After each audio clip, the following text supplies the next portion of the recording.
nima uchun oddiy mahsulot sotish modeli bugungi kunda o'z kuchini yo'qotyapti? Chunki mijozlar bugun mahsulot emas, uzluksiz qiymat izlamoqda.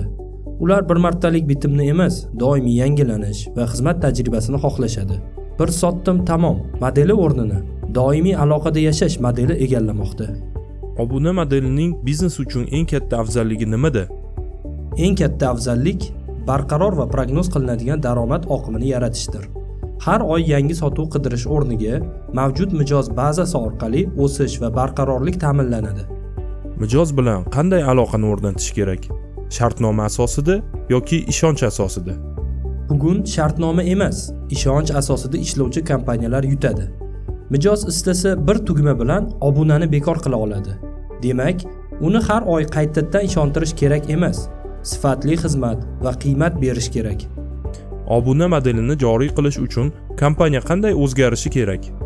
Birinchisi, sotuv va xizmat ko'rsatish o'rtasidagi chegara o'chishi kerak. Ikkinchisi, daromad o'lchovi bir martalik foyda emas, balki mijoz umr qiymati LTV asosida baholanishi kerak.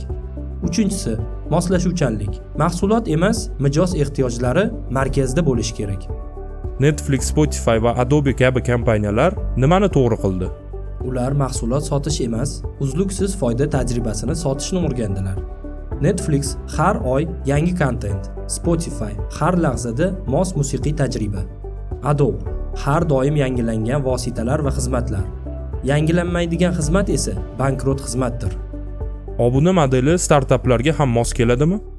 Ha, aksincha, startaplar uchun obuna modeli o'sishning eng qulay va tezkor strategiyasi.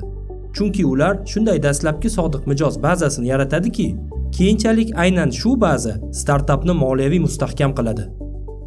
Kelajak bizneslarning eng kuchli valyutasi nima bo'ladi? Mijoz ishonchi, pul oqimi, ishonch oqimining natijasi. Kim mijozning ishonchini qozonsa, u kelajakda daromad oqimini o'ziga bog'laydi. Qanday qilib kompaniyani sotuvchi emas, mijoz sherigi sifatida ko'rsatish mumkin? Har bir o'zaro aloqada mijoz ehtiyojlarini tinglang. Xizmatni shunchaki taklif qilmang. Hayot sifatini oshiring. Har oy mijoz hayotiga qanday yangilik kiritayotganingizni aniqlab oling va yetkazib bering. Obuna modeliga o'tish bu texnik yangilanishmi yoki mentalitet evolyutsiyasimi? Bu mentalitetning inqilobiy o'zgarishi.